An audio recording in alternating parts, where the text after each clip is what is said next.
Tonight, Monday Night Raw takes place from the Amway Center in Orlando, Florida, live on the USA Network inside, once again, the WWE Thunderdome. How many WWE Thunderdome shows do we have left? It's not loads, isn't it? I think it's the end of the month. The end of the month, December, is where this agreement with WWE and the city of Orlando runs out. So we don't have a ton of shows left inside that WWE Thunderdome.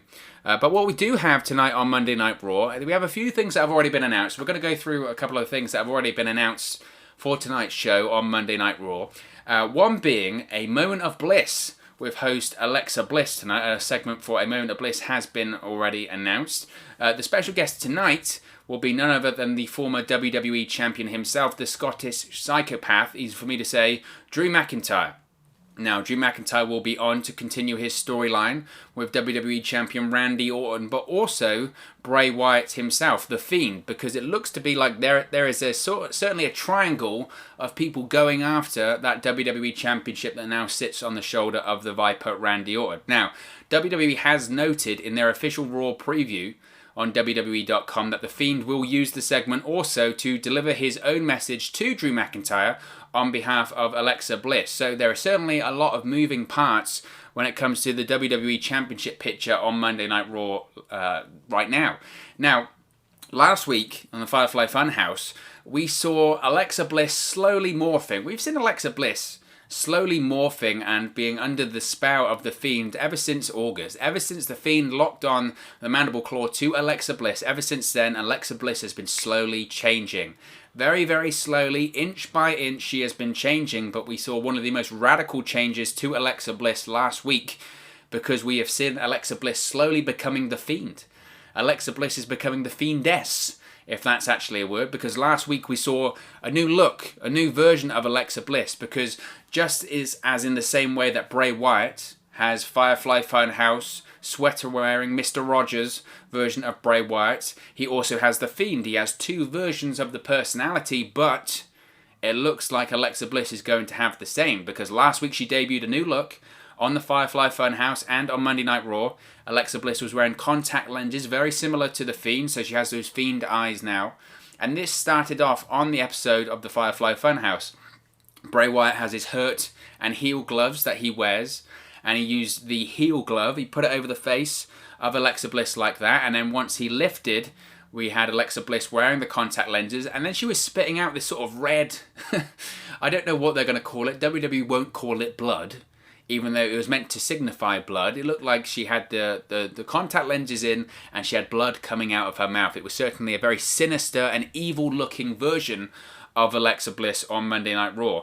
And this wasn't just in the Firefly Funhouse as well, because later on in the night, Alexa Bliss's former tag team partner, Nikki Cross, they were both former WWE Women's Tag Team Champions before, remember?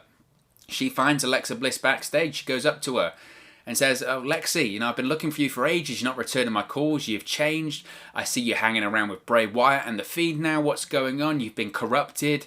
You need help. I can help you." And this whole time that Nikki Cross is talking to her, Alexa Bliss actually has her back to Nikki Cross. So you knew that there was going to be something going on here. There was going to be something going on. She was going to reveal the new look, and that's exactly what happened. Nikki Cross is talking to her. Alexa Bliss turns around, and she's still got the contact lenses in. She's still got, she doesn't have the blood hanging out of her mouth, thank God, but she had the contact lenses in, and Nikki Cross was definitely afraid and runs away. So Alexa Bliss is very, very involved in this whole storyline, because the storyline is, at the moment, Bray Wyatt wants Randy Orton, because there's a lot of history there. Bray Wyatt and Randy Orton have a lot of history. Of course, Randy Orton, back in 2016, 2017, he infiltrated the Wyatt family. He became a member of the Wyatt family on SmackDown Live with Bray Wyatt and Luke Harper, and this eventually led to Randy Orton infiltrating the Wyatt family, and he actually burned down the Wyatt family compound, right? You had that sort of weird wooden building, the shed. That was the Wyatt family compound. Bray Wyatt would do his promos out there. He'd sit on his rocking chair with Luke Harper and Eric Rowan and talk about Sister Abigail and all that kind of stuff. Randy Orton infiltrated it to the point that he eventually burnt it down. He took a leaf out of Seth Rollins' book and burnt it down. This then led to the WrestleMania 33 match for the WWE Championship, which of course Randy Orton won. That terrible WrestleMania 33 match with the projections of the maggots and the worms, and it just didn't work. It just didn't work. This then led to an Extreme Rules pay-per-view where it was the House of Horrors match, which somehow, I mean, after that WrestleMania 33 match, you said, well, at least they can't have a worse match. But they did. The House of Horrors match at Extreme Rules back in 2017. Man, it was wrong. Man, it was wrong, and man, it was bad. But The Fiend, this version of Bray Wyatt, is all about righting past wrongs when it comes to Bray Wyatt in WWE. And you have to look at his feuds just to see that. The Fiend had a feud and a match against Daniel Bryan. He was righting the wrong of Daniel Bryan joining the Wyatt family and betraying him back in 2014, 2013. The Fiend had a match against John Cena at WrestleMania. He was righting the wrong of John Cena defeating Bray Wyatt at WrestleMania 30. He had a feud with Braun Strowman. He was righting the wrong of Braun Strowman leaving the Wyatt family. So, it makes absolute sense that Bray Wyatt / The Fiend would look to right the wrong of Randy Orton's actions in 2016 of betraying him, taking his WWE Championship and burning down the Wyatt family compound. And we've seen that. On these episodes of the Firefly Funhouse, Bray Wyatt is having these flashbacks. You can see the picture on the wall behind him, whereby it's like a chalk drawing or a painting of the Wyatt family compound being burnt down by Randy Orton. They've shown all the flashbacks to it, so The Fiend remembers. That's the whole point. He remembers. They say this all the time in these promos that Bray Wyatt does. The Fiend remembers. And it looks like we're going to get at some point The Fiend versus Randy Orton. Some point very, very soon. Now, obviously, that isn't happening at Survivor Series because it's Randy Orton versus Roman Reigns. It's champion versus champion, Raw versus SmackDown. Possibly, though, at TLC. Possibly, we could see Randy Orton versus The Fiend. But in all likeliness, it's not going to be just Randy Orton versus The Fiend at TLC in December because Drew McIntyre is involved as well, hence why he's in a Moment of Bliss tonight with Alexa Bliss. Drew McIntyre isn't out of that WWE Championship picture just yet. He wants that championship back. And he said last week, and he said it the last few weeks, nobody is getting to Randy Orton before he does. Nobody is taking that WWE Championship from Randy Orton before Drew McIntyre does. So, by proxy, that means that The Fiend and Drew McIntyre are on a collision course too. So I just hope, I really hope that they don't do what they always do and just go, you've got a match here, it hasn't happened before, The Fiend, Drew McIntyre. Pay-per-view worthy match, pay-per-view main event level match. Don't give it away on Raw. Don't. But you can see it happening. Next week, they'll be like, next week it's going to be The Fiend versus Drew McIntyre. Go home show for Monday Night Raw. I mean, it wouldn't surprise me. It really wouldn't surprise me. So it looks like The Fiend and Drew McIntyre are on a collision course. And to be honest, Drew McIntyre shouldn't be out of that WWE Championship picture. Why should he? Just because he lost the championship after holding it 6 months, he can't challenge for it again? Hell no, this isn't AEW in full gear. Now, of course, I'm not one for the whole rematch, you get a rematch, you get a rematch, you get a rematch deal that WWE does and is absolutely fascinated with, but you have to look at what's fair here. And you've seen Randy Orton lose twice to Drew McIntyre at SummerSlam and Clash of Champions. During that time, Randy Orton also lost clean to Keith Lee. Where's Keith Lee's WWE Championship opportunity, by the way? So, how come after all of that, Randy Orton kept getting those WWE Championships? Now, they did, championship opportunities, rather. Now, they did address that during Monday Night Raw, like 6 weeks ago now, and he just said, plainly, because I'm Randy Orton. That's why I get opportunities. Because of everything I've done, I'm Randy Orton and I get what I want. And he's not wrong. He is not wrong. So, it should be the same for Drew McIntyre. He's earned his opportunity to once again claim the WWE Championship. So, I've said this before. I'll say it again. I think in December at TLC we get some kind of triple threat. Maybe even a TLC match. You get Randy Orton, you get Drew McIntyre, and you get The Fiend. They face off. I think Randy Orton wins that because he's going to face Edge, isn't he, at WrestleMania for the WWE Championship, potentially in an I Quit match. Coming out of that feud, you can have The Fiend facing Drew McIntyre. That's how these kind of things work. And I know you have to factor in The Miz now too. Of course, he's Mr. Money in the Bank after defeating Otis at Hell in a Cell. I don't think The Miz is going to be cashing in anytime soon, I must say. I think he might be involved a little bit, but I think he's going to be on the periphery here. I don't see The Miz cashing in his Money in the Bank contract until 2021, and to be honest, for me, it's still very much up in the air whether or not he cashes in successfully or not. Either way, it doesn't hurt him. He can win the WWE Championship. He's The Miz. He's a former WWE Champion anyway. Main event at WrestleMania. So if he wins it, not a problem. He can carry that ball. He's proved it. If he cashes in and he fails, he's still The Miz. He's been around 15 years at this point. He's bulletproof. He's on 3 shows on the USA Network. He is fine. He is fine regardless.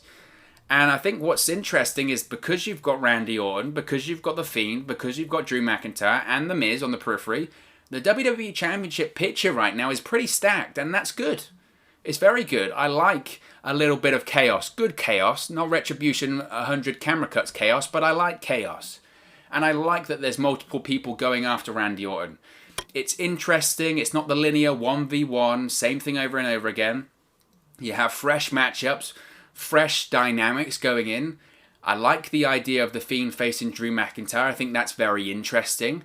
I think The Fiend versus Randy Orton is going to happen. It is going to happen eventually. I think that will be great too. And of course, The Miz factors into that. And I think his potential cash-ins, even though last week they tried it, very predictable. By the way, very, very predictable that it wasn't going to happen. But it builds up some hype. And then eventually when he does cash in and that bell does ring, it's very, very exciting. So I don't mind it. I really don't mind it. And I think also, considering that this segment is a moment of bliss, we have to talk about how great Alexa Bliss is. How great is Alexa Bliss? She has given The Fiend and the Bray Wyatt character such a shot in the arm. And that's not to say that the Fiend and the Bray Wyatt character was dull, because I don't think it was. But as a character, especially on WWE TV, every single week, week-to-week television, you need to evolve. You need to evolve and you need to be constantly changing. And we've seen The Fiend and we've seen the Firefly Funhouse segments for about 18 months now. And if I'm going to be brutally honest, they were getting a bit samey. They were getting a bit repetitive. You know, it felt like on SmackDown, certainly on some episodes of SmackDown, when they didn't know what to do with Bray Wyatt, they would just go, oh, we'll just do a Firefly Funhouse segment. And at the end of it, you go, I have no idea what the direction is from that. And I know they're not meant to make sense, and I know sometimes they're just meant to be standalone segments, but sometimes they were very samey and they were a bit boring, to be honest, if I'm going to be brutally honest. But Alexa Bliss, she's changed that. Alexa Bliss has added a whole new dynamic. It's new, it's fresh, it's compelling, it's a different story to what we've seen before, and Alexa Bliss and Bray Wyatt, they have great chemistry. They're a great duo. And yes, I know some people, I've seen some criticism, and I don't really understand this. People are saying, wow, Alexa Bliss, she's just picked up the gimmick of The Fiend and Bray Wyatt. Well, yes. Yes, she has. That's the whole gimmick, is that she's become The Fiend. She's becoming the Fiendess. She's becoming Bray Wyatt. She's becoming The Fiend. But it works. It works. And if you look at, this is the comparison I look at it to, Harley Quinn, she pretty much picked up the gimmick of the Joker. And that's exactly what it is in this case. It's WWE's version of Harley Quinn and the Joker. And it's great. And it's great. It's great television. It's compelling television. And Alexa Bliss is playing that role to perfection.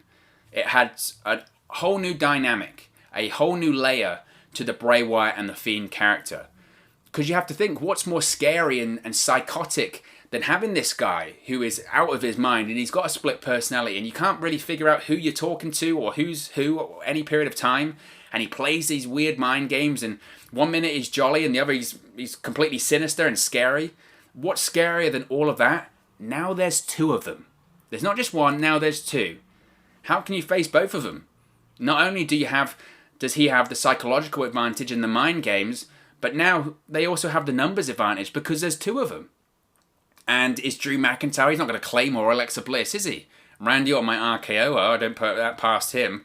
But with the male and woman differential there, it's just great. Of course Drew McIntyre rather, isn't going to claymore Alexa Bliss. So I think it's great. I think it's brilliant. I think it's great. And to be honest, ever since Alexa Bliss has sort of changed and altered her character to be more in line with Bray Wyatt and The Fiend, these Moment of Bliss segments have been really good too. They had one with Randy Orton a couple of weeks ago and it was great. So I'm really excited for this segment tonight. I think it's going to be a show-stealing segment, and I'm really excited. And maybe we'll see even more evolution of Alexa Bliss tonight. Maybe she'll do her full Fiend transformation tonight too. So I'm very, very excited to see what happens. But of course, as always, this is just one man's opinion. What are your thoughts on Drew McIntyre being on a Moment of Bliss tonight on Monday Night Raw? Let me know your thoughts in the comment section below. I'll be sure to respond and reply to all of your comments. Really enjoy interacting with you guys and chatting about WWE and pro wrestling here on the channel, so be sure to leave a comment below. If you have enjoyed this video, please do smash a like on the like button as well. It really does help us out here on YouTube. Go up the rankings and get into people's recommendation feeds if they haven't seen our videos previously. But most importantly, if you haven't already, please do subscribe to Wrestle News 365. You can do that by clicking the bottom right hand corner of the screen right now, or if you wait a few seconds, there'll be a subscribe button at the end of this video, along with another video for you to watch. Thank you very much for watching, listening, streaming, or however you come across this video today, and I'll speak to you again very, very soon. Hey guys, thank you for watching, listening, streaming, or however you come across this video today. Be sure to click on the video on the right there to watch our next video, or click the bottom there to subscribe, or the bottom right hand corner. Thank you very much, and I'll speak to you again very soon.